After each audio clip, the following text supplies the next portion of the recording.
Ladies and gentlemen, welcome to Chapter 1.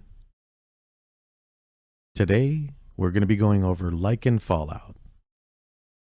1 century after a zombie apocalypse, a team of vampires and a witch team up to stop the rising werewolf army from taking over the world.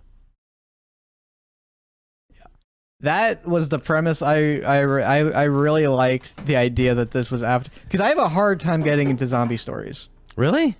I find that they don't really make the zombies a threat, or they skip the part where they're supposed to be.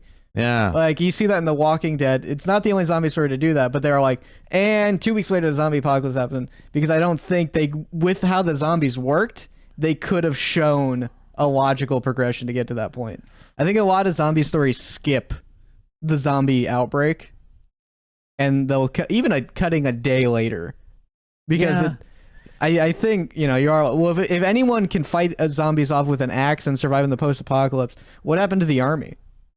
Yeah, but the thing about zombies, which actually, I mean, that we're kind of talking about it, but the thing about zombies though is that it's the idea of the mass of them. You know, one or two. If we saw a zombie, you know, would we really know what to do? No, because I mean, you're not expecting it. Like, you look at Night of the Living Dead, the remake. You're looking at you know, even though they're not zombies, but 28 days later, they really show how fast something like that can happen. I was also thinking, you know, like, you see stories where like it was a zombie and then like it gets covered up by the government, like how? But I remember there was a story where a guy like ate someone in the middle of the street, and everyone's like, he smoked bath salts, and we all accepted it as the answer. Yes, and what's funny about that is there's a book called Surviving Zombie Apocalypse Survival Guide. Yep, and they explain, like, they make it almost like a guide, and you start believing it. Where they're like, you know, look for stories like that, because that's, you know, you could find hot spots. And Megan, when she was little, I let her read the book for a little bit. Not when she was little, but I had to take the book away. She's always little. Yeah, that's true. But I had to take the book away because it was like, it starts getting like disturbing. They heard about that bath salt thing. She's packing a backpack and everything. Her and Angelique trying to figure out, you know. And I was like, okay, this is too much. Now, there were like a lot of, like, I think at least 3 books that were before this called Zombie Fallout. Zombie Fallout, yep. I liked the magic of it being post another story, and I think the story pulls it off really well. The story opens with the author saying, you don't need to read those. Right. It'll help, and there's a lot of callbacks, but the callbacks, they also just work as story elements. Right. In it. So when he's like, oh yeah, I've like dealt with this, like, I guess if I read it, I would be like, oh yeah, he has. But because I haven't, I'm like, oh, that's cool that he has this whole background that I'm not aware of. But it's great because it made me want to go back and read those books. I do want to check them out because I definitely want to do it. This author is really good at writing characters that I like. Really, really good. I mean, just how it starts is just one of my favorite beginnings. It's just to a amazing. Story. The build up, I like. That he writes kind of jokey, but also it goes into like fantasy, and when it gets dark, it gets dark. Yeah.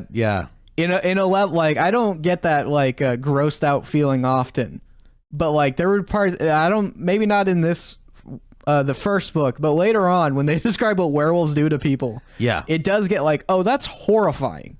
Yes, yeah, and it's a different. They take a little bit different. Well, they don't take a different thing on werewolves, but it's interesting how they separate the two.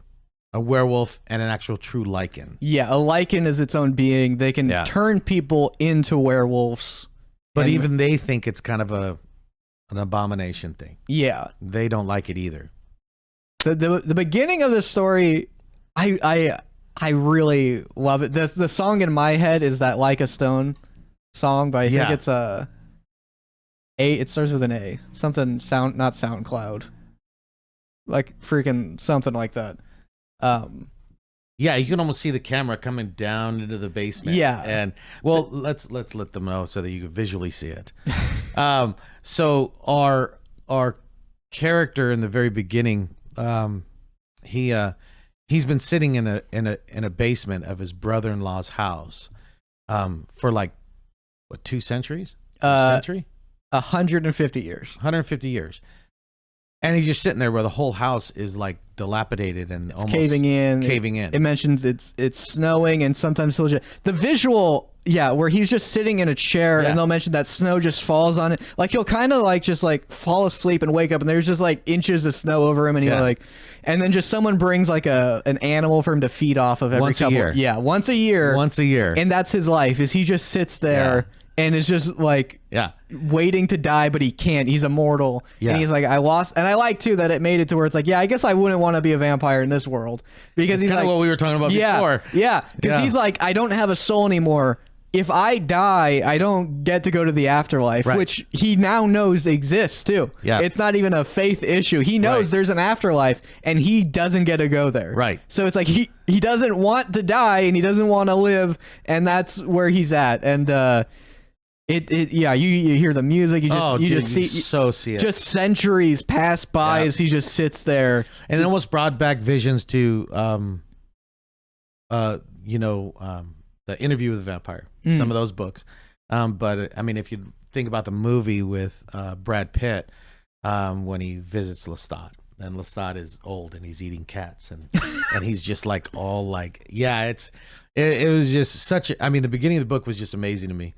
And it just gets better building that character. I've never read or heard any of his books, so this character was brand new to me. Yeah, Michael Talbot. Yep. I like the voice actor of this, or not actor, performer. I don't know. Performer. I liked him so much. I specifically looked him up, and then I saw what else he was doing. Really, and that's how I found Breeds.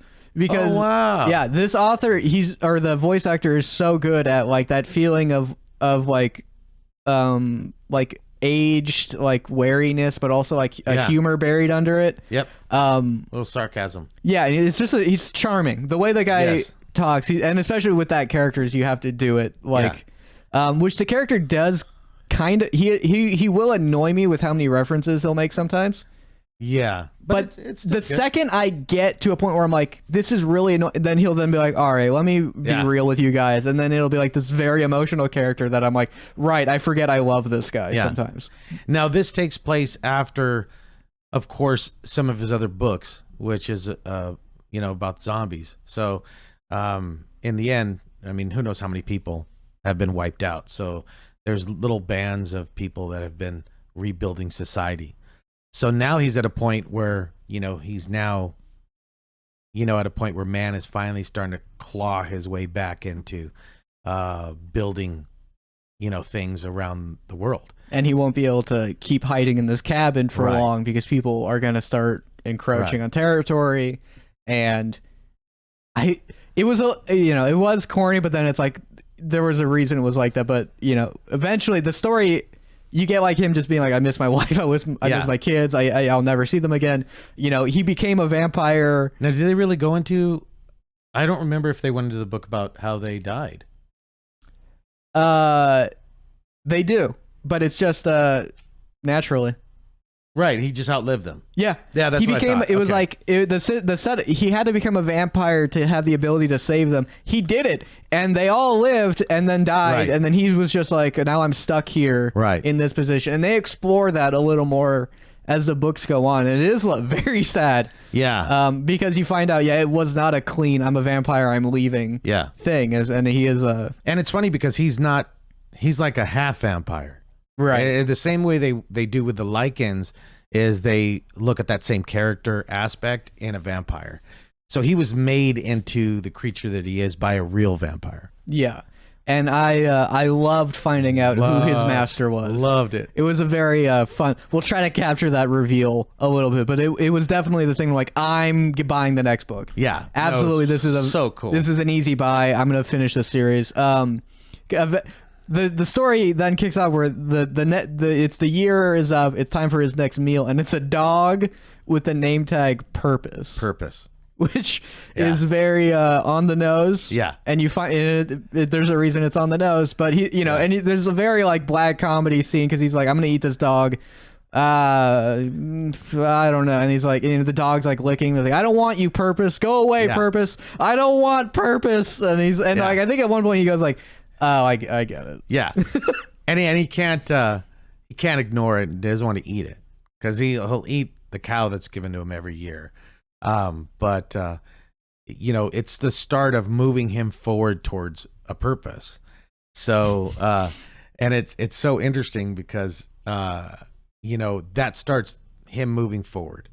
So now he cares more about the dog than anything else. Yeah, I mean, you see people make this joke all the time, right? Where the dad's like, "I don't want a dog," and you cut to like 3 months later, and the dog and him are inseparable. Yeah. And that's what because now when like the guy comes back, the mysterious person who's been feeding him comes back, and they're like, "Oh, like, are we gonna eat the dog?" And he's like, "If you eat the dog, if you touch that dog, I'll kill you." And it's like, it wasn't, just the classic grumpy, and he is like a grumpy old, like, I think it happened when he was in like his 30s or 40s. Right. And you find out that person feeding him is like this 10-year-old kid. Yeah. He's a kid.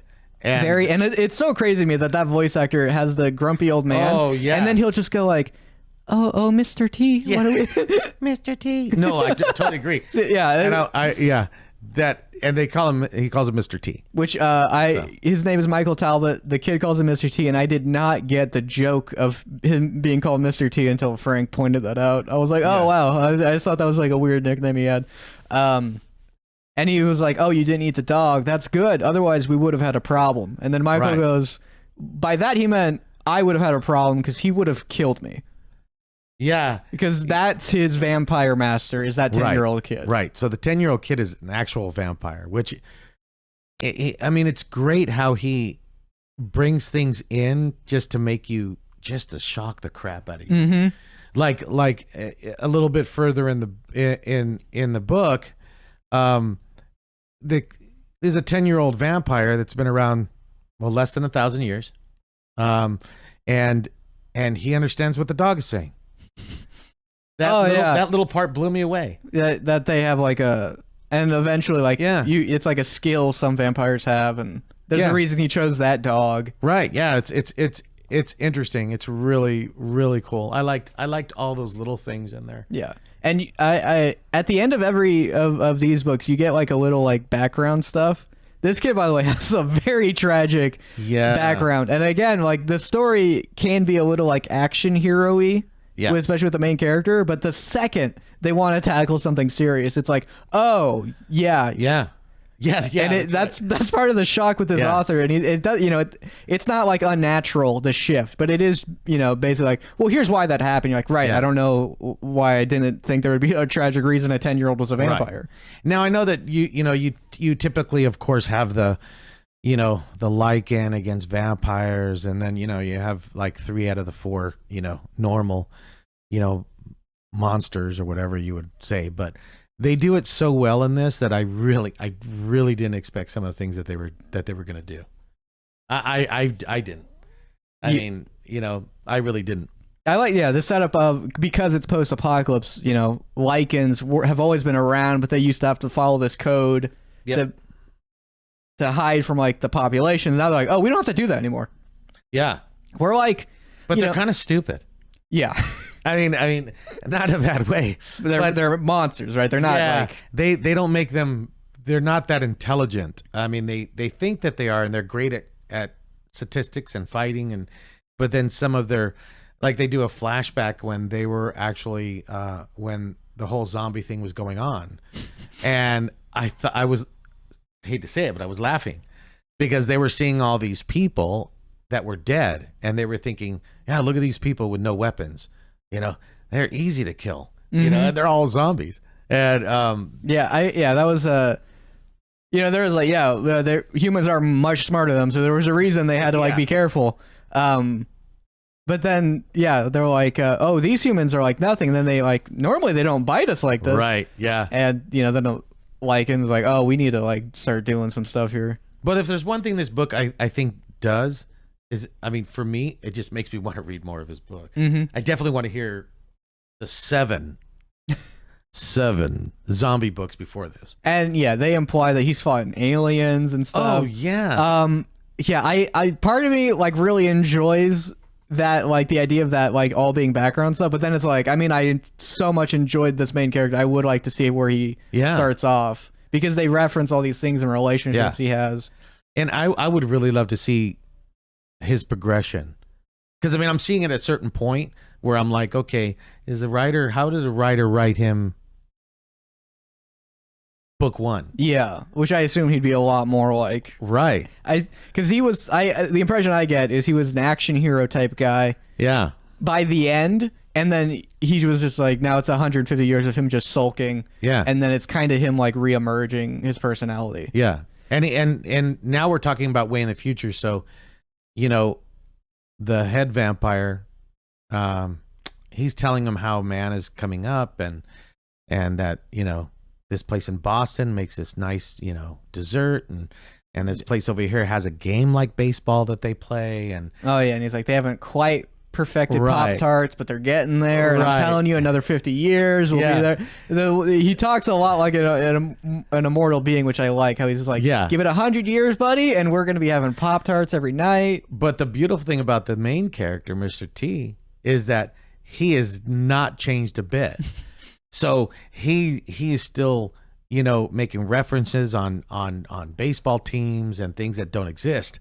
So, you know, he even makes reference to the Philippines, and the main guy goes, dude, you can't talk like that. Yeah, because no one even knows what that is. People are gonna know you're an immortal being if you keep referencing things from the past. Yeah, which I like too, because if you don't like references, like people like dropping references all the time in the story, it's a problem that he has to like stop doing. Yeah.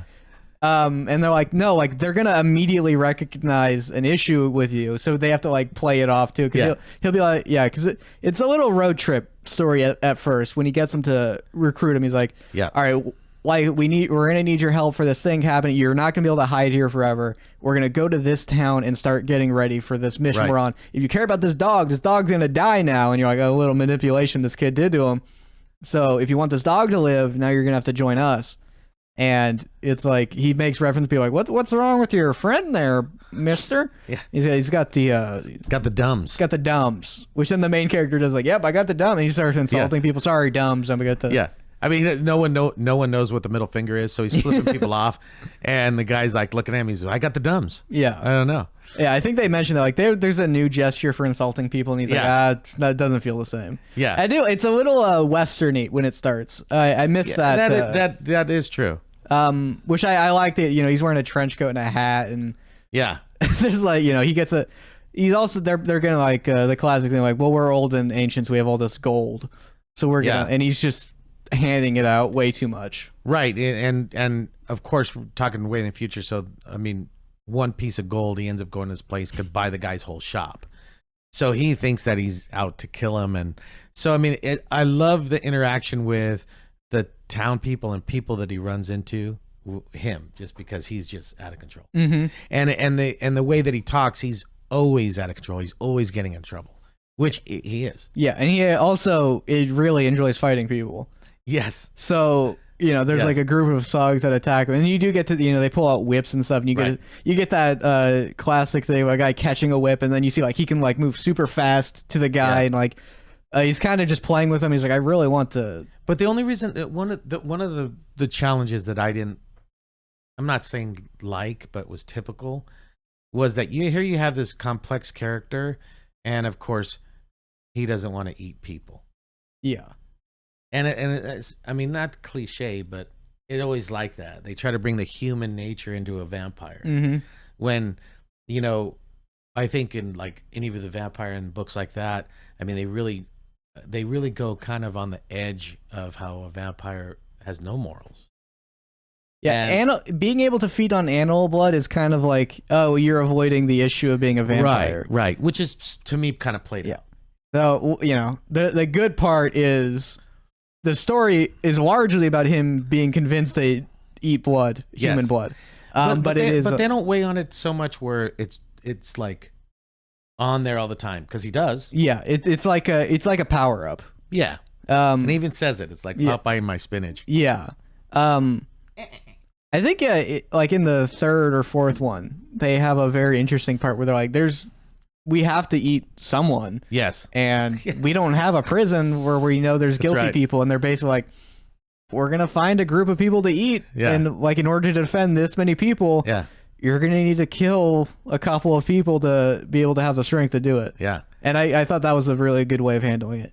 You know, there is the fact that like, but there's no like, if they weren't for a fight, there's no pressure to drink human blood. Right.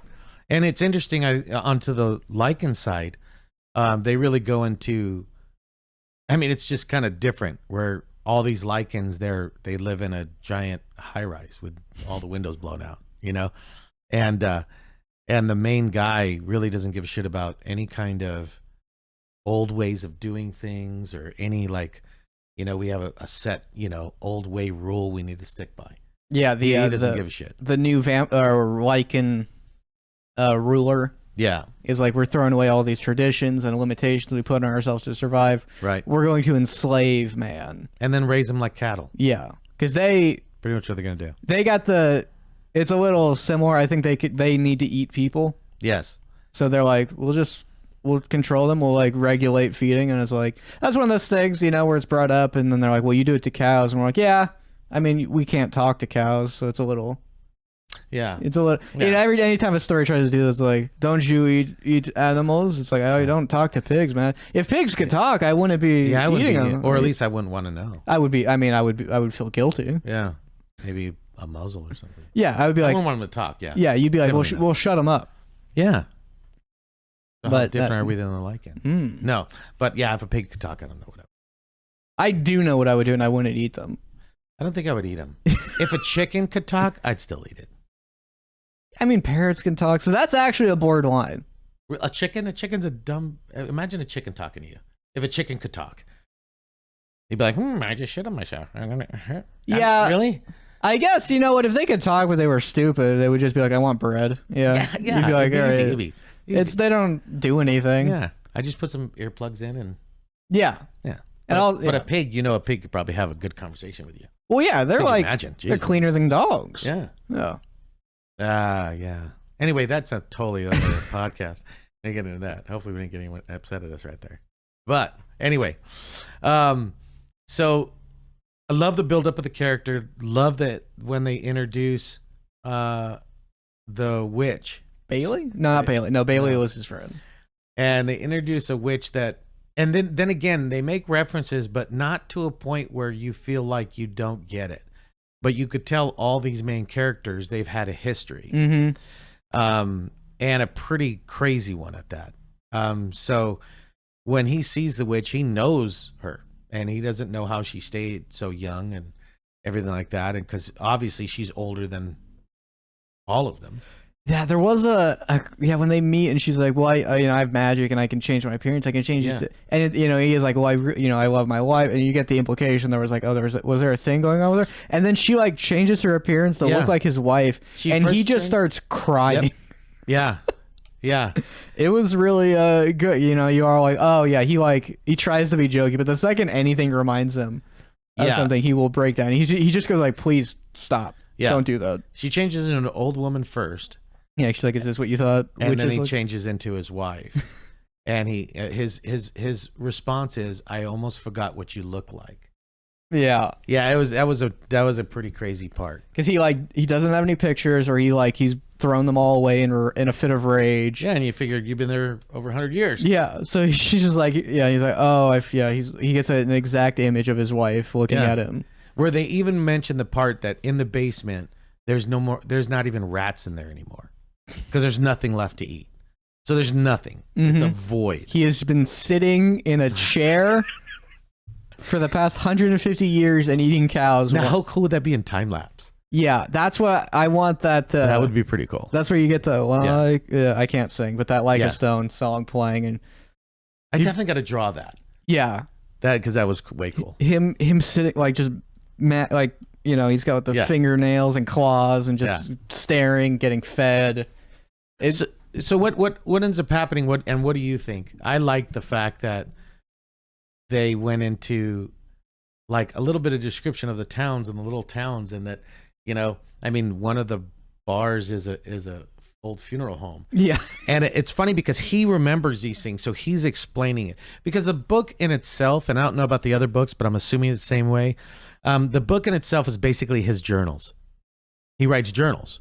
Oh yeah, and every now and then they'll mention he's like, she's starting to get mad at me, so I'm gonna close the chapter off here. And he even gets the Lycan pissed off by asking him why he doesn't write journals. Yeah. Remember that? Yeah, that's great. So it's kind of, it begins like, and then sometimes goes through this thing where you remember it's a journal, and then I started thinking, okay, it's a journal. Like, it's just interesting to me. Where is that character now? Even after the end of the book, I'm like, okay, obviously he was there to write the journal. Mm-hmm. So wherever he is now, he's going to be writing a journal. Yeah. That part was interesting. But they never made it to a point where you got lost. It just made you want to go find out more about this character. I think he did a great job at that. I like too that it's they mentioned that like the tribes of natives, they pretty much like the second civilization collapsed and like all the technology is gone. So the natives almost immediately were able to like start like 100, well not immediately, 150 years later they're like, well they own most of the land now. Yep. Because they're very good at surviving without all this stuff. So their tribes just exploded in population. That was cool, and it brought back it's a Western kind of feeling to it. So the natives are like back, and I think he mentioned like, oh, you have to call them. They have a conversation, but you can't call them Indians. You call them natives. Right. And it's like at one point they're following him the whole time. Mm-hmm. And then you think to yourself, oh, here we go with the whole Indian thing. That they're surrounding him and they've been following him, and then the kid vampire goes, no, they ain't gonna mess with us. And like, goes into mess with me. Yeah, it goes in a way that he had to take one out that was trying to make a name for himself. And he has a deal with them. Yeah, they don't attack me, and I don't kill all of them. Yeah, and every now and then like a young one will like want to prove that they can take me, and then and it trips me out because when that stuff happens in the book, at least for me, I'm thinking of a 10-year-old kid that is just this vampire 600-year-old kid. Because you are like, oh, they're stalking them with the arrows, and he's like, no, they just want to know where I am so they can be like, oh, he's gone now. So they just watch and follow to be like, okay, he left this territory, we're good. They're not like, and we're gonna rob them now. They're just like, bring the weapons just in case. And it's funny because we go through the story with our two characters, right? I don't even know what you would call it, half vampire or a vampire and then a real vampire. And then you get the witch, and they build this team and they go forward. And it's kind of building him, getting him ready for what's coming. Mm-hmm. It's a road trip story where they're going town to town and be like, you need to prepare for this, get all your silver weapons. And then everyone's like, shut up. We don't believe you. And then it's also like, and Michael, you need to like really believe us, and you're gonna have to take this seriously. We need you to like be a fighter again like you used to be. Yeah, and it's funny because they don't really go into it heavily, but they're it when it comes to vampires. Normally back in the day they were just hundreds of millions or whatever, just like the Lycan, but now they're it. So they're trying to make it seem like they have a lot more vampires than they do. They always imply that like, oh yeah, my group is coming for you. My army, my legion. I like to, in the world of Lycan, in the world of mystical creatures, like when they hear the vampires are coming back, they're like, no, they're not. They're gone. And they would never team up with man. And what she's trying to do is she's trying to get man to be ready for this fight. Now, what she knows is that of course the Lycan are actually turning people into werewolves. So to fight this battle. They make reference that it's happened before in the past, but that it was kind of an abomination. It's considered a taboo. Werewolves mostly happen by accident. Right. And they're supposed to be taken out. Right. And you see like, and the way humans are being turned into werewolves, they're being put into camps, and they're like, they're being, corralled, and like, sometimes they just don't survive, and you see like children being like dragged away sometimes, like and because sometimes they'll be like, I'm hungry, give me that one, and they'll just take a person by the legs and drag them and like throw them to the guy. It's very brutal when anytime the Lycans get their POV. Oh yeah. You're like, oh my, it's not just they bite them and they're thrown in there. Like people are terrified. They're like, what did I do? And the way it's just where it's just what they do. They like in reference to when they kind of go back in time and here's this, aura memory. Here's flashback. Here's the main Lycan and they pull up this zombie.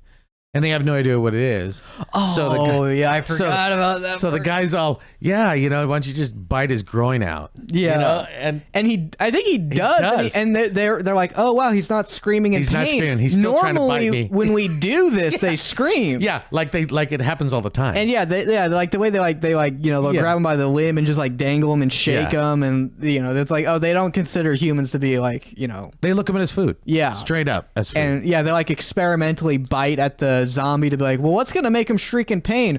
Hey, you find out, they're like disemboweling them and stuff. Yeah, that was a crazy and part. They usually like doing that. Usually whenever they're like being like, oh, I'm gonna eat this one, they'll play with their food in a very horrific way. Yeah. And it's he'll be like, oh, what is this, like, he'll make a movie reference and then they'll cut to like, and then feed me her child while you watch, and that's what you get for insulting me. Yeah,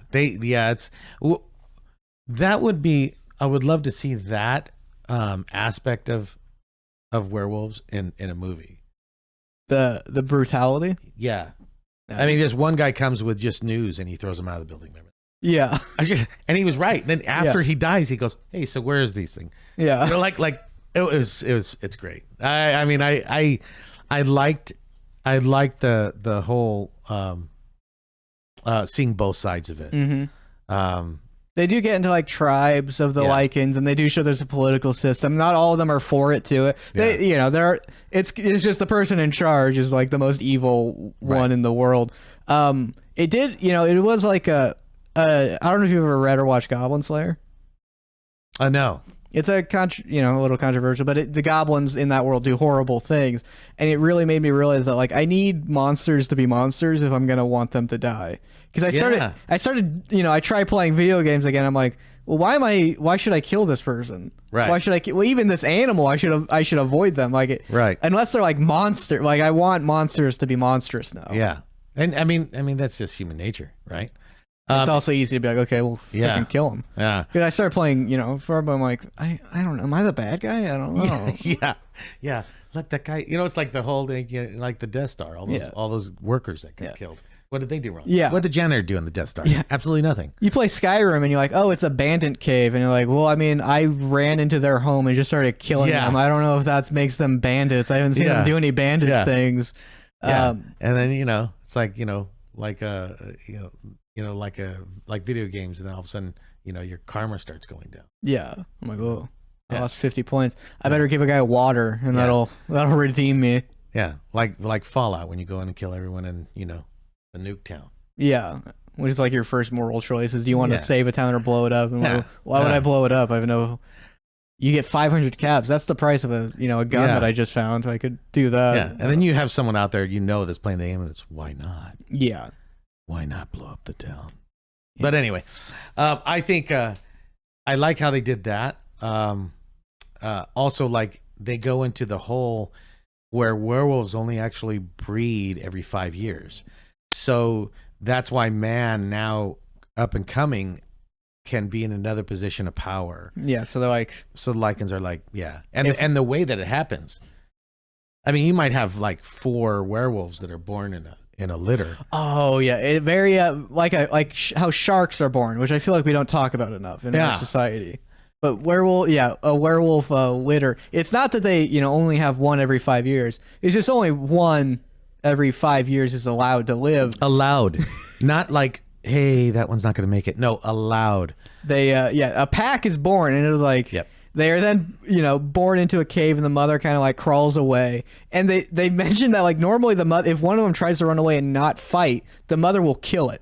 The mother will just kill all the pups if they get close. Or people in the tribe will throw it back into the cave. Yeah, and it's like you're not allowed to leave until only one is left, and that's how you get one Lycan. Right. And in the strength of evolution, that's what they basically are talking about. It's honorable. The strongest one will end up surviving. And yeah, it's pretty crazy. Yeah, and it's like that's how sharks exist, and you're like, Yeah. they just start. Whoever's born first gets to eat the other eggs, and I don't like sharks. No? No, I hate them. Yeah, I don't know many. You don't know any sharks? No, I'm just kidding. I don't mind sharks. It's just a few sharks I have met, not that good. I used to surf all the time, so Oh, yeah. that's So they didn't bug me too much. I don't go below a below knee level Oh, in really? the ocean. It Oh. terrifies me. I still have Really? nightmare just about the ocean. Yeah, I get it. You don't know what's down there. Yeah, I What could don't come out? like it. You see fish, well, what the hell is that? You know? Yeah, I get it. I get you. I mean, I was like that after Friday the 13th in Lakes. What was the one that they chained him up? Jason, where they chained him up and they sunk him in the lake. Was that like 3 or 4? I don't. Yeah, he's. I Like, just know the one where he goes to space. well, he's that's Jason. I know X. that one. Yeah. Jason X. I like the premise where they were just like they just that sent a was pretty SWAT team to kill him. I mean, think of the people doing that pitch. Mhm. Let's think of a mass murder in space. I mean, it's fun. I mean, yeah. You hear, you're like, okay. I mean, That's great. how are you gonna do it? A slasher in space still hasn't been done that well. I think Alien is the biggest. Well, no, yeah. What is the one with the spaceship where they enter hell? Event Horizon. But that is pretty brutal. Yeah. Event Horizon's pretty brutal. But so back to the Lycans. So Yeah, their society is like a very brutal, harsh world, Yeah. and they're like our window to take over. So it is like this thing of like, you know, they're kind of debating it, Right. But then our window's closing, so we can either take over the world or Right. go back into hiding and feeding once every full moon or whatever. Right. And we Right. have to share body parts and stuff. yeah, Which, you know, they do like, you know, they'll grab a human and like, Yeah. you get the arm, you get this. Well, they don't care if the thing is dead when they eat it. right. And the main leader, he just wants to take the chance and wipe everyone out. Mm-hmm. And they call the vampires old ones. Yeah. I thought that was kind of slick. That was cool. And they're like, no, they wouldn't be. I think it's like a vampire is the only thing that can go toe to toe with the Right. classic vampire and werewolf issue. I do like that there's a reason, right? Werewolves are terrified of vampires because Right. they have a lot of abilities that, you know, humans' advantage is intelligence, but vampires is they get intelligence and they could rip your head off. Yeah. So we that's why werewolves or Lycans have that rivalry with them. Right. And it's a competition for food. Mm-hmm. They So both it's like eat the same. two apex predators. Mm-hmm. So, but it's cool, you know. Now, what's funny is all this that we're talking about takes place, you know, after this whole half the world is just decimated, which I thought was like so original and so cool. Mm-hmm. Never would I have thought that you would have this complex story, taking place. That's what it is. It's a very unique universe where, you know, there's classic things, but then they show how they're a little different. And like they have a witch and it doesn't feel out of place either. There's like, and they mention, you know, there's other magical things going on, you know, like, but that's not really our concern. And we need to focus on this and we can talk about that later. And a post-apocalypse fantasy world. Yeah. It hasn't been done that much. No. I guess Adventure Time. Oh yeah. Well, So you have Lycan Fallout and Adventure Time. That's where you can go for a story like this. yeah. But you have what's cool is that also what the witch and the main vampire put Mr. T through to get him ready is just, you think about harsh love. This is brutal. Yeah, because they're just because he's like, I'm not going to eat people, and they're like, okay, well, you know what? Like, if you're not going to be at full strength to help us, we don't need you anymore. And why don't you? We have a test for you. Yeah, and so the test is, you know, here's this. He shows up and because they're all traveling together, and there's a cage with this old man, and this old man looks like he's dying.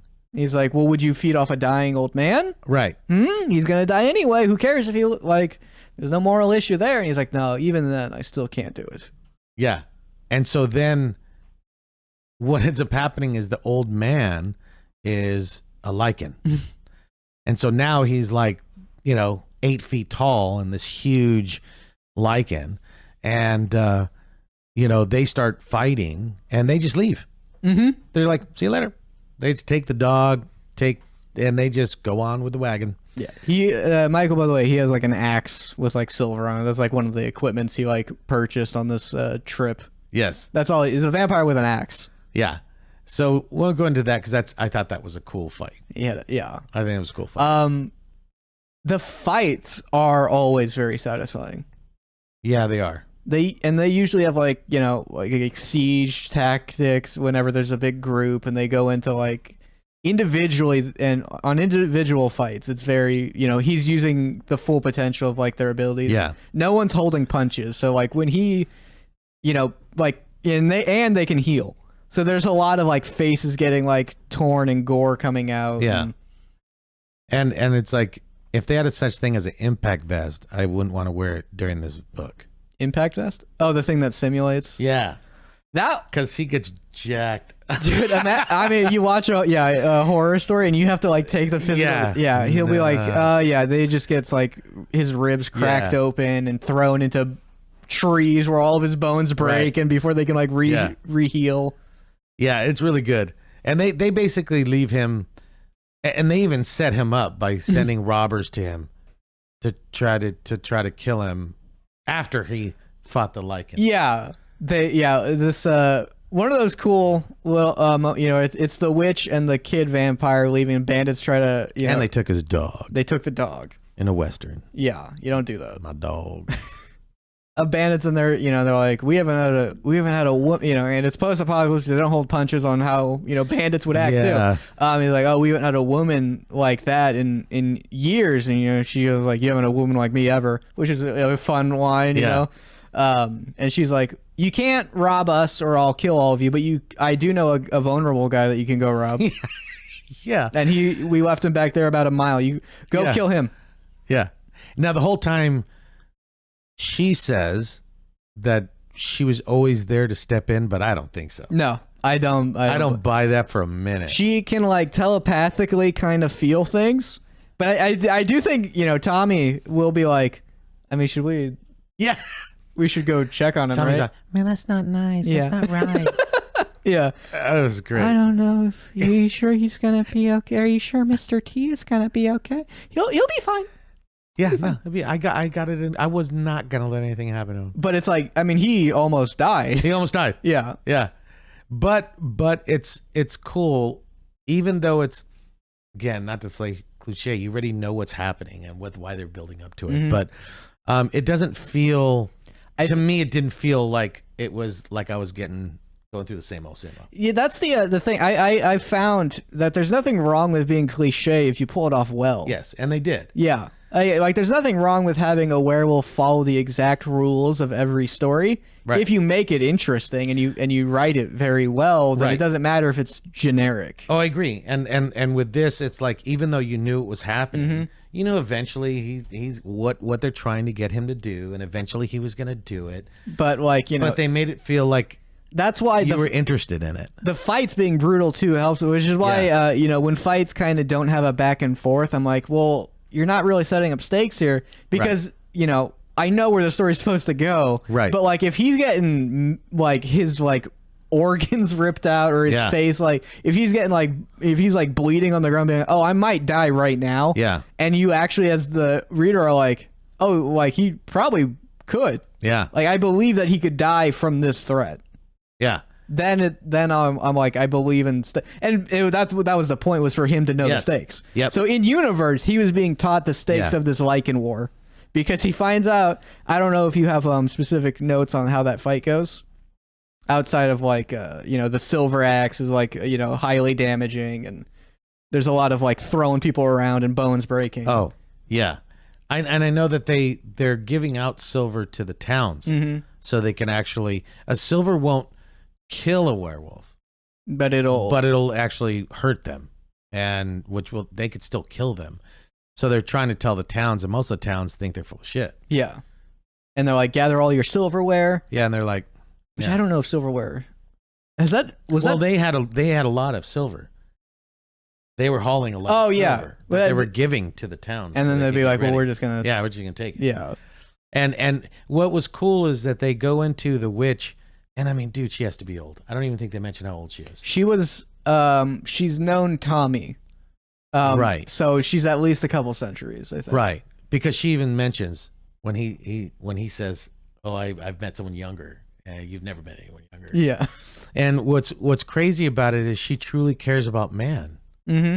I mean, that she truly cares about man and is afraid that man is going to get wiped out. And she's trying her hardest to get these people to understand. That's why, like, she gets legitimately mad at Michael, who keeps being like cynical and be like, maybe we deserve to die. And I think they like she'll like go into like, did that family deserve to die? Like she like shows them the aftermath of a Lycan attack. Like, you think they deserve this to happen? So, and she gets legitimately mad and is eventually like, you know what? Why don't you fight this? And that's why when she was like, oh, I knew you would survive. I'm like, I don't believe you. I think she got so frustrated. She was like, you know what? Then just die then. Because all you do is talk about how you want to die, and you think people deserve this to happen to them. Like, she gets mad when he says, "Man deserved this." Yeah, which the main character will also get mad about when they talk about other things later on.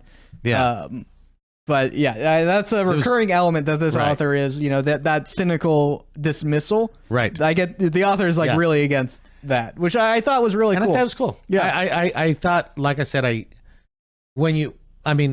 I've probably listened to it 3 times now. I've listened to it twice. And I think I tend to listen to it, and try to look at it from a different angle and different ways. And like I said, I really enjoyed it. I enjoyed how the characters interacted with each other. I really liked Mr. T. Mr. T is just complaining and is an asshole but he has this like huge heart. But I mean, he constantly doesn't give a shit. Mm-hmm. So and he'll find himself way in trouble because he just doesn't give a shit. And there's it's not just a personality quirk. There's consequences of him like behaving and talking like this. That it's a fun thing to explore. He is like an action hero, and he's like, "Oh, I don't care," and people are like, "What do you mean you don't care?" It's a very dark fantasy world, but there's an optimistic heart to it. Yeah, like in the one part where he goes, "So all this time and twat survived." Yeah. But the F word didn't. Yeah. And he's jokey, but there's a heart to it, much like in this. Yeah. And it's cool how he goes back and forth. Mm-hmm. I mean, he goes back and forth because in the end he doesn't want to die because there's questions about his soul. And then, and then other times he's just kind of done with it. I mean, I think they did a great job. Yeah, he's kind of like, anytime he's like, "Oh, I might die right now," he is like, "Well, okay then." He's like, he's not gonna like let himself die, but he isn't like terrified of it. No, and that's sort of like the issue coming up is like, are you fighting as hard as you can? Or are you kind of wanting someone to put you out? Yeah. Now, do you think that Tommy, and it is what when I was listening to it for the 3rd time, it's almost like Tommy was like the witch in different aspects of knowing things in the future. Yeah, Tommy, he has a little premonition ability. I think like full vampires have like their own abilities. His is premonition, and he's like, we need to do this or this will happen. I think the witch can also predict the future based off like magic, but I think Tommy innately is like, and you see some flashbacks like. And you see what he's been doing centuries ago, and it really like it sets this like magical scale to the world that's really cool. Where you see like, oh, what was he doing for all these like 600 years he's been alive? He's been preparing for something, right? And what I thought was great on the writers is the fact that they didn't dumb it down. Lots of times, some writers will actually just really go into detail so you get it, but he throws stuff out there that makes you think like I just thought. I mean, one of the ones is where, he's not going to drink blood from the sky that followed them out to kill him. Oh yeah, one of the bandits that try to rob him because he was throwing gold around too much. Yeah, and Mr. T, the 10-year-old looks at him and goes, "Well, would you feel any different if I told you that he was going to do something horrendous to that little kid that you saw when you first walked into town?" Mm-hmm. And then he even goes, "Well, I don't know if he was lying or not." And then right in your head, you're going, "Oh shit!" I mean, that's just one thing that they both obviously know. So this guy is able to do something like that, but they don't really go into it. That's it. And there is a thing is like, if I told you that, so it's like, oh, it like it's someone who can't predict the future being like, what if I told you I had a vision that he's going to do something? It's like, well, did you? Right. But that was like what? 2 sentences. Yeah. And it was done. And you're like, oh, he can kind of predict he can but then you start wondering about it. And then when things happen, you're like, oh, well, how much did he know? Mm-hmm. Especially much later on. You're like, you knew that? Right. I don't think you knew about that, because sometimes the visions will. Yeah. So it's like I said, I guess it's so complex. Mm-hmm. There's so many things in this book that I think they did really well. Now, let's talk about the review. The thing that really sets the scale for that Lycan war. Yes. Which is he barely manages to win. It's a very cool way of fighting he has, because he uses his strength. It's not like he forgets he's strong, like you'll see in stories a lot. Yes. And he finally wins, and they're like, he's like, he then sets out to like kill the witch and Tommy. Yes. Because he's like, they betrayed me. Because it was not presented as like, and we're gonna be over here just in case. Right. They did move on. Right. They went on. They went on with their mission. He's like, I'm gonna hunt them down and kill them, or at the very least beat them up after what they did. Right. And then he fights bandits. He gets his dog back, who like followed him. Yeah. I mean, there's one part that was kind of chilling that showed his power, and that he knows about it, and he's in total control, where he's going to get robbed by these bandits that the witch sent. And he looks at the guy and goes, I will kill you. Do you believe me? Yeah. And the guy's like, yeah, I believe you. Yeah. I mean, that part. Well, sir, I believe I do. That was crazy. Man, that came across so well. Yeah, because he's like, vampires can heal through blood, and it's like, he's gonna need to. He's kind of desperate, and he's like, I don't have a position to be more on. It is this thing of like, he's being threatened, like, I will kill you right now. Yeah, like there's not even an issue. Yeah, like, and then to ask him, do you believe me? Great action line. Great, it was great. That to me showed how much power that he has, that he knows how much power he has. And they didn't have to go into like 3 chapters of explaining it. Yeah. Oh, his strength is amplified. 3 times as strong. You see him threaten a guy, and the guy believes him, and I believes him. Yeah. I also just saw him kill a werewolf or a Lycan, and well, that was a tough fight. That was a tough fight. But yes. Yeah, and it's also like, it's the thing I like in jokey characters, which is once they are all like, I'm mad now, you're like, oh, things are gonna go very bad for who they're mad at. I mean, it didn't help that the guy came with a rake. Yeah, he came. You came to a rake. You came with a rake. Yeah. To a mugging. Yeah. Remember the guy goes, it's not a mugging. It's a good old fashioned murder. Yeah. That was great. Yeah. Very fun character. The way people talk is it's really good. Yeah. So he's actually then going after, the witch. Because he doesn't know what he's going to do. So he's getting attacked by bandits. He ends up trying to get into a town, and remember, they won't let him in. But the girl that is the daughter of the mayor or whatever the town. Yeah. His daughter, I don't know. They didn't call them kings. They called them. Yeah. They're not kings, but they're basically kings. Yeah. And she's basically a princess. Right. So she runs out to give him food because they don't I forgot. Yeah, it's like there's like a town, and they got spikes up, and he's like, please let me in. I'm not, there's like 6-foot wood spiked things around this whole town. And he's like, by the way, Lycans might attack. And like, how do you know? And he's like, yeah, look at my body. Yeah. Like, they're like, so then they think he's a Lycan. Yeah. They think he's a werewolf. And he's telling them, look, dude, they're going to scale that wall, dude. Mm-hmm. And there's nothing you could do about it. And they're like, well, if you survived like it, that's impressive, but that's also how you become a werewolf, right? Which was him. That's where he messed up there, because they're like, okay, well, if you don't the full moon's gonna happen soon, so if you don't transform by then we can let you in. He's like, I don't have till then, you need to let me in now. And the princess, whatever her title was, is like, I'm gonna help. I'm like, she like comes down and breaks like the rules to help him, because eventually he's like, fuck it, I'm not, you know what, never mind, you guys are on your own, because he's trying to convince him to, like, we don't believe you. He's like, all right, I really don't care. Yeah, but the daughter, she comes down and gives him food, and it's kind of another one of those interesting things. So she touches him, and they don't really go into it till later, which was really cool. But so he goes on with his dog, And he talks about how he's walking in and hold his dog and carry his dog. And, Yeah, because he doesn't get tired, so Yeah. every now and then he has to alternate. The dog is like it's like a strong dog, and it fights. It helps out in fights every now and then, and it's pretty fun. Yeah, that it is fun. I like it. So then it ends up where that girl follows him out into the woods and then blackmails him. Yeah, very interesting situation where she's like, well, people are going to make assumptions. Yeah. And because you left with me, if we spend the night, even if we're not together, then we're married. You got to marry me. Yeah, they like like my tribe's laws are if you if you're with someone, you have to marry them, and people will assume if we were spending the night together that we were so like by the tribe's laws, you will have to marry me. Right. And it was fun. It was fun, the whole teenager thing, where he was making references to his time, to our time, about her being a teenager and different things like that. And, he's all, oh, you going to the mall and buying shoes. And she's like, well, I don't know what a mall is, but I like shoes. Yeah. It was good. It was good. Yeah. She, by the way, she believes the Lycan threat.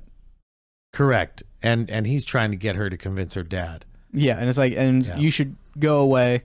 And she's kind of like the annoying kid sidekick for him. She's not annoying in the story, but for him, right?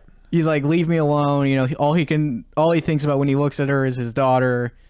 And right. She kind of like flirts with him, but in a way that they establish is like it's just her messing with him. Right. Right. I was worried for a bit, but they pretty quickly established. I was too, but that was pretty good. Yeah, they established because he does he pretends to reciprocate, and she immediately gets like grossed out. Yeah. Yeah, because in the end, he shows her what he is. Because she's like, I know you're not human. You were cold to the touch. I know you're not human.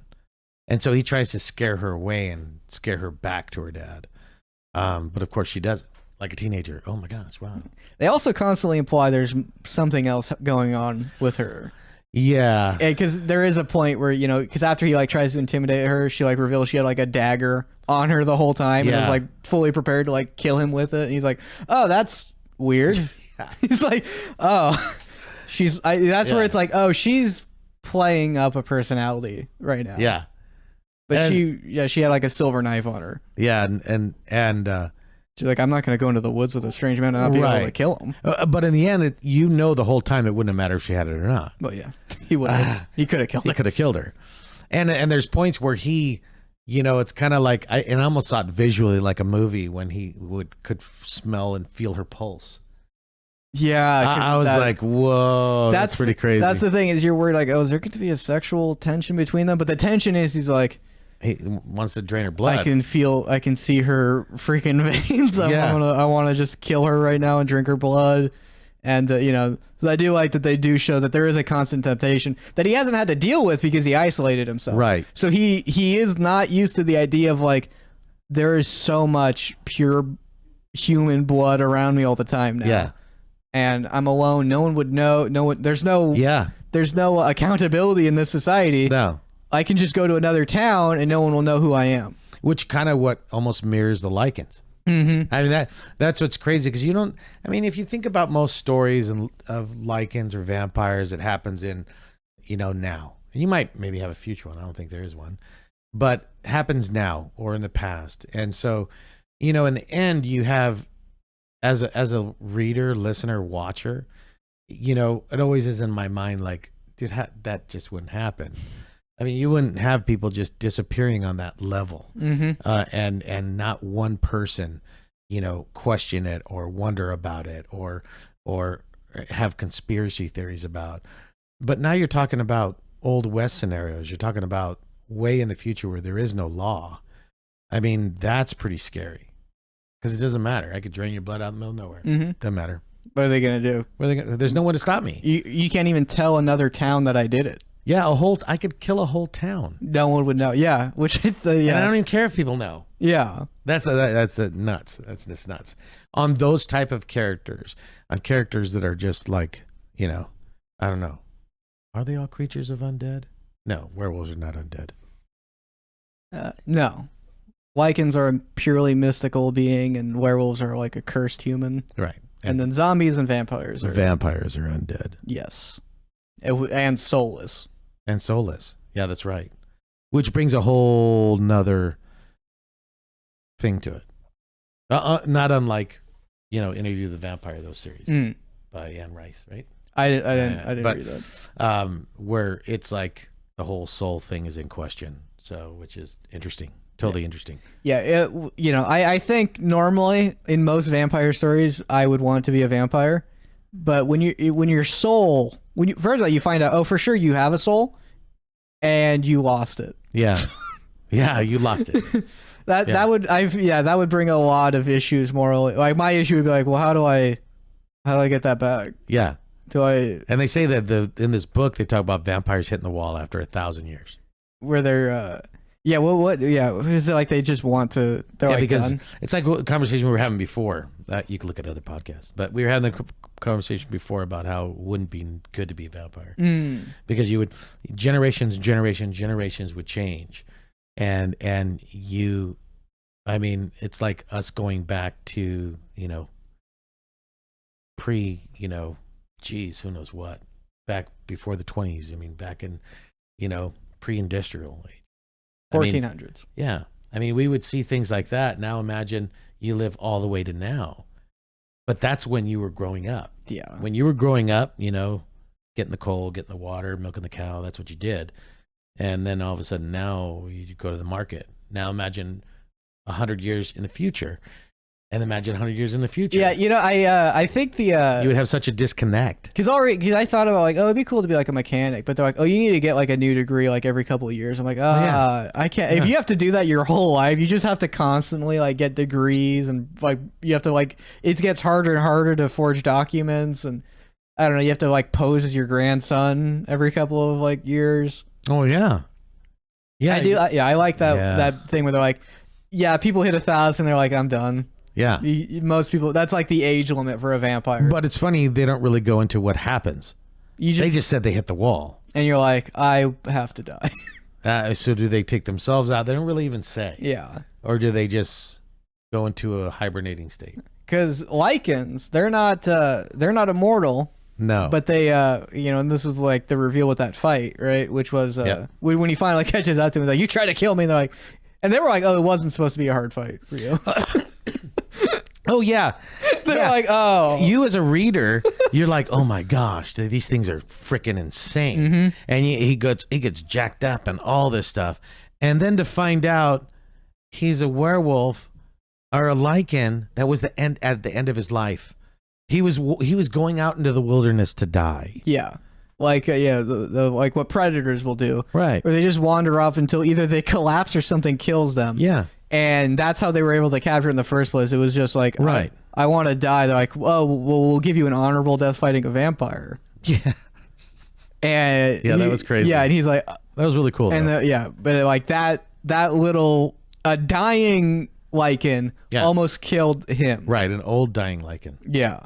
Who wanted to die. Yeah. Who was like instinctually, I need to die. Right. I'm out here to die. Yeah. And you're fucking with me. Yeah. Yeah. Oh, yeah. I forgot that you talked and stuff, too. Yeah. Yeah, he was, like, missing teeth and everything. Yeah, and, I mean, because the Lycans can change on demand when a werewolf cannot. A werewolf can only change during the full moon. Yeah, which they don't really break that. And I do, and it's like, well, obviously fights are going to happen when full moons happen, so we have to prepare around that. But what's crazy is then you never really think of it on that type of level, but when they have the scene of all these werewolves fighting in an army, and then all of them then now are normal, and they have no idea what's happening. Yeah, that part was sad. It was like it always surprises me how they'll be like, and here's the consequences of that happening, and you're like, oh my god, where people are like covered in blood and like, what did I? And it's like, they've been like chained up for like how. So what happens is like once they like transform back after attacking a town, right? They're just immediately put back in shackles, or they're thrown into a camp where the Lycans are like casually grab them and throw them in there, and they're just like, oh my god, like they're like let us die, like what are we doing? Yeah, that was pretty crazy. I said overall, I mean. It's so good. Yeah, they get into like moral issues where they're like, well, you know, they will transform and eat people when the moon comes, so we have to kill them now. Right, but not like moral issues where the author is like really trying to push a point. It's more of a fact. It's like more of like, this is it. Yeah. That's what I liked about it. It wasn't like he was trying to push this whole, you know, thing or make it wasn't, it was descriptive enough for you to go, oh, but not. That's terrible that they've been put into a position to make that choice, but you're like, yeah, because it is like, well, some of them might not even be werewolves. Like, well, we can't take that chance. So yes. We're going to kill them all right now. And you're all like, oh my God. And they're like, is there no other way? No, there's not. So, and it's funny, the character that it's actually pushing that agenda wouldn't be the one that you would think it would be. I was like, really? Yeah, because then they're like, well, he's like, got to do it. Yeah. And that's where that's why like the character is also morally complex, and he will do what needs to be done, which is why they're like, well, which is why he's useful on the team, because even the people that are for it are like, well, I don't want to do that, and then he's the one who's like, no, we have to do this. You wanted me here, you wanted my help. Here's what we're gonna do. Yeah, and it's definitely he's definitely an anti-hero, and definitely in some aspects, in some ways.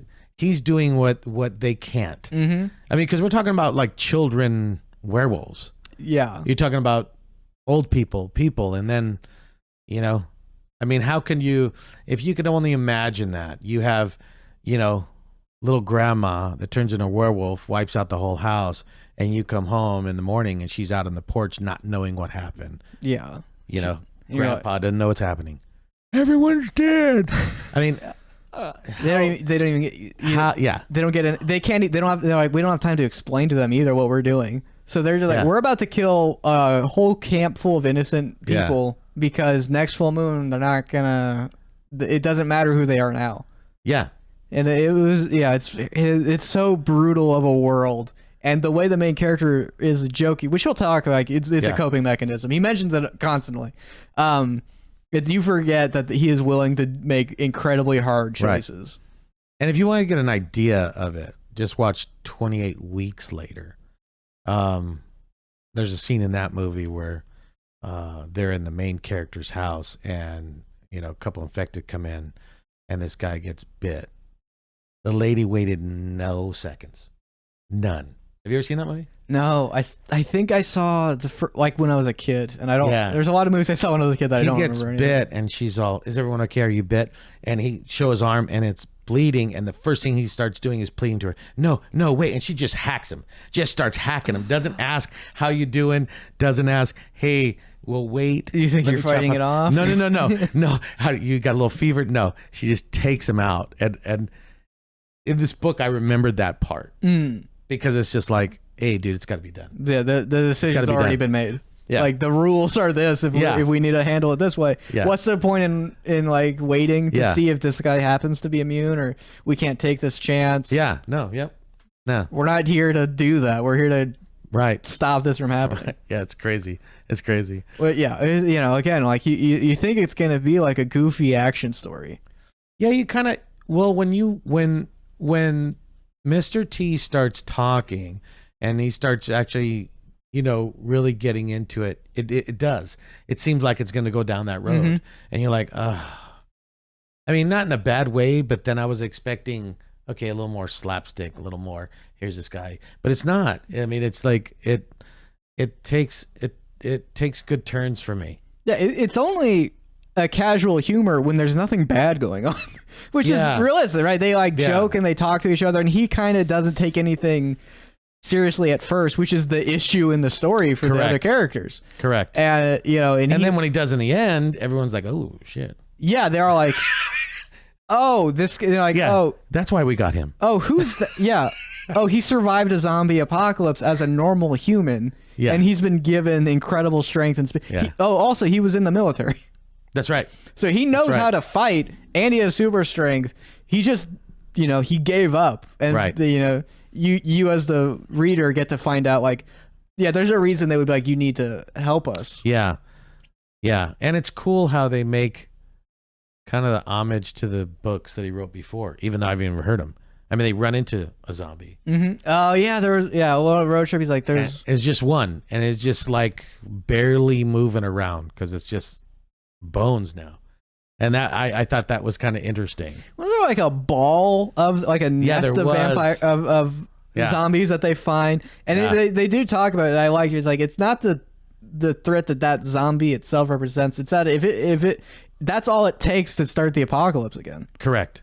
And they're at like this like a secluded abandoned area, and that's why, because they mentioned like they came up with a cure, and they eventually they got organized and were able to wipe them all out. It was too late by then, but they did it. But there's just some out there, and they go into it. The how they wiped them out was eventually there were so little humans for them to feed on that they would just go into hibernation space, and then they just went around and just killed the groups. Yeah. So, I mean, I know we're not reviewing that book, but I definitely think we will. Something to check. Yeah, I mean, I like this author. He's the author and then the narrator that's like, great. I guess like signed on to do all of his books. They're both very charming. Oh, great. Yeah, it's great. I love that voice actor. Yeah, it's good. Yeah. It's good. Well, you guys would definitely love it. Yeah. Does it end on the executions that he has to do? Yeah. I mean, when they're even explaining, he was explaining the stuff that he was doing. Because, kind of round it up, but you have this, huge battle, and, and they're at a point where they kind of are victorious, but you have all these werewolves that now are changing back to humans. Yeah, they barely managed to fight it off, and that's because the Lycans didn't expect any supernatural resistance. So they fight all night, and now all of a sudden these people are starting to change back, and that's when Mr. T's like, "Okay, we got work to do," and everyone's like, "No, dude, that's my mom changing back," and he's like, "No, we need to hurry up before before they change." And it's like, that's why they're doing this, is so you won't kill them, so they can kill you when the next moon hits. Yeah, that was a crazy part for me. It was the first book is kind of letting you know, especially if you didn't do the zombie ones, it lets you know who this guy is. Yeah. And and half of it is him coming back to who he used to be. Yes. And then after that, you're like, this is a very dangerous man. Yeah. This is a brutal man who will do what it takes, and whether he's a vampire or not. Yeah. Like, that's what I got. The moral thing of killing them is not from a vampire sense of morality. It's from him being like, this is war. Here's what we need to do. Yeah. And it's just logic. Yeah. I mean, when you just take it all out, it's logic. Okay, they're werewolves, and now they're turning back to people, but they're going to be werewolves again, so we need to take them out. There's no way to save them.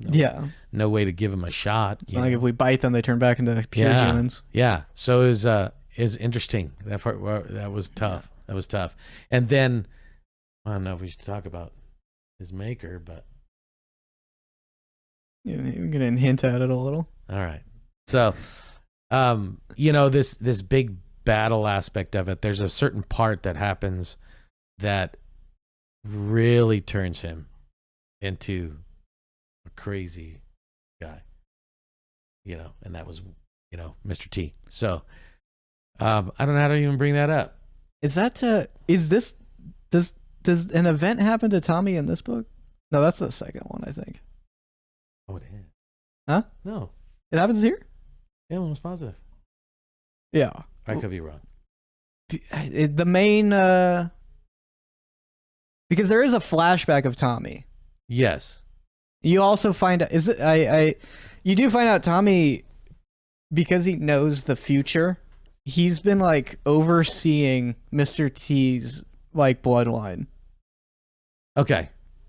Yeah, I might be wrong. Yeah, it's hard because I liked all of them. Yeah, no. So I went from book 1, book 2, book 3, book 4, and that's exactly what I did. So they all blend together in one giant story to me. Yeah, but yeah, you're right. Yeah, you do get a nice thing where like there's like in World War II, and like this like that was cool. In the trenches, and then this like kid comes up to him, he's like, "You're a little young to start." He's like, "Nah, I'm of age." And I also think he was, I don't know what the draft was. I think he was 16. I don't know back then.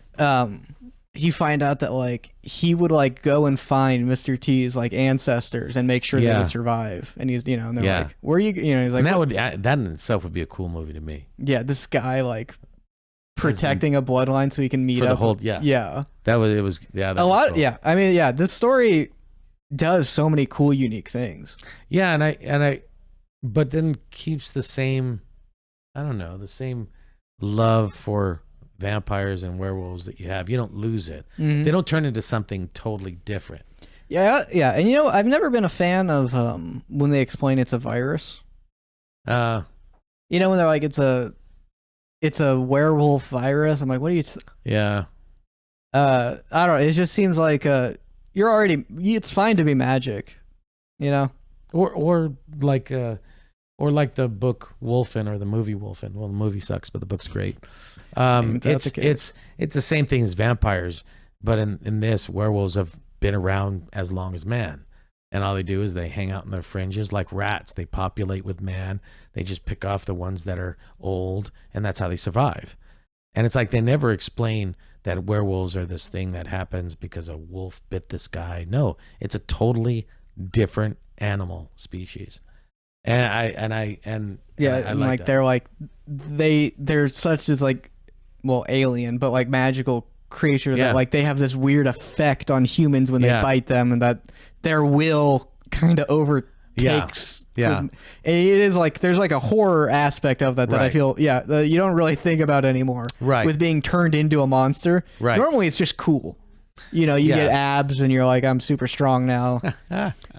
Not really. Like there's like a very sinister implication that this creature just biting you will warp your body and soul. Right. This story does a good job of exploring. Yeah, and it's funny when if you listen to the books in order that we're talking about, right? We did breeds. Yeah. And you'll have a unique kind of perspective. We're not doing it on purpose, but during this book, when the werewolves were changing, I was thinking of breeds and how they explained how the different body organs would shift and everything. And I was like, oh, that's crazy. It was just kind of unique. Yeah. It's always fun when they explore. It's like for sure your body is going through these changes. Yeah. So here's what that's like. And here's why people scream in pain when they transform into a werewolf. And you're like, oh yeah, I would be screaming in pain. Yeah. My spleen is over here now. And they say the sheer pain from the transformation is why you become a mindless beast. Right. Because it's just like, you're thrown into camps, you're underfed, and then you're just like, you go through this like insane process that it breaks you. Yeah. And the same even mentally with vampires. I mean, think about if you're 500 years old. Yeah. You've seen everything. Yeah. I mean, how many rebooted movies have you been like? Oh my gosh, could you imagine? Batman 27. You're like, I thought this back in the 20s. Oh, yeah. I mean, you'd be totally like, you've seen everything. Yeah, you're funny. Movies have not been the same since when they were invented. Yeah. Yeah. I love Charlie Chaplin. These new guys suck. But I can't do a werewolf voice. So I would jump in, but like Frankenberry. Yeah. No, but I liked, I really liked how they did it in this book. I mean, like I said, it wasn't like he was forcing it down your throat. It was just kind of like factual. Like, this is it. Tell you how they're raised and not going to be too crazy in describing it. They're not, and it's not, they don't have a character be like, Lycans are the most brutal creatures in the world. You have no idea what they'll do. They just show you what they do, and you're like, oh my God, I don't want to. Well, first of all, this horrifies me, and this needs to be contained because the way they treat people is monstrous. Right, and in the majority of the people, it's all fairy tale. I mean, the majority of people, the old ones, that's what you told your kids when you wanted to scare them. It's like, so these things have been in behind the scenes, even in this new world. So it's cool. It just goes from, I think, 0 to 100 in that aspect. Yeah, and the stories, the books get better. The first one is great, but like they go more in depth. Yeah. With everything and backgrounds and like the main Lycan war chief, you see his background, you see his relationships with other Lycan. There's other characters, and one of my favorite characters who does not come in until like the third one um, the beer guy. Oh, Yeah. yeah. Which was the reason I went into this was I was expecting Yeah. that, and I thought that was like one of the coolest, depictions Yeah. on how someone can maintain this power. We'll Yeah, say. because he's been sitting in a basement. Another and- guy. And the first thing he's like, I just want a beer. Yeah. And he's like upset that no one has, no one's making beer. Yeah. They make a mead or a gut rot whiskey, but they don't make a beer. They don't know how distilling works. They Yeah. don't know. They can't do the recipes again, Yeah. especially not the kind that you know. And Yeah, they so can't it's good. spare like the ingredients to be like, and we're gonna make this extra tasty. Yeah. That was good. Yeah. That was good. Yeah. So I think that's. I think that's it. Yeah. Read the others. I liked. I stopped on the fourth one because it becomes Demon Fallout. So it's Zombie Fallout, Lycan Fallout, and then Yeah. I just thought that the next one is called Demon Fallout. So it's a trilogy, and it's a crazy Yeah. story that like all works, and it's an emotional roller coaster. Yeah, it definitely is. But I think it's an easy listen. And I think that, like I said, he does it so well that he's not just hammering you with stuff. And to the point that if, you'll sit there and go, oh, okay. And he doesn't have to spend, 14 chapters to get you to go, oh. I think it's really good. His character development, the characters in it are really good. And believe it or not, that the author the performer does really good from switching from the little boy to him and To the witch, who is like a seductive, Yeah. sorceress. And so I that's one of those things like, man, like you have to jump from like, okay, you're a grizzled vampire Right. war veteran, and then you're going to be a 10-year-old, and then you're going to be like a hot witch. right. And then you're going to be a werewolf. And then a werewolf. No, and he does really good. I think there were certain parts of the book that, you have other graphic novels, you have other novels that are done through audio that have all sorts of different voices and soundtracks and all that stuff. And I've heard a lot of them. And this one was really good, even though it didn't have those things. It had that feel, and because the reader does so well. Yeah. Yep. Yeah, I did not have, normally I have trouble visualizing things in stories, and I have to I can like pay attention to the story while like I'm doing other stuff, but if I need to visualize like complicated spells or scenery, I have to like focus. But like I don't know, like I'm like, yeah, it's like also it takes place in America, so I'm able to be like, oh, it's probably looks like that. But like there is like complicated magic spells happen, but I'm like, Yeah. I can like visualize it and everything, and it's narrated very cleanly. Yeah, that's a good way to put it. Very cleanly. Well, All right. Well, thank you very much. And that's the end of that chapter. Bleh. You want to do it again? Yeah. Oh, I said bleh like a vampire, not in like disgust. Oh, I think he was just. No, I was just doing. Oh. No, we're I was good. like, dude, was it bad? He went, blah, blah. I get it. I get it now. No, Okay. we're good. Yeah, we're good. All right, We'll cool. take it. That was funny. I'm like, dude, it's bad?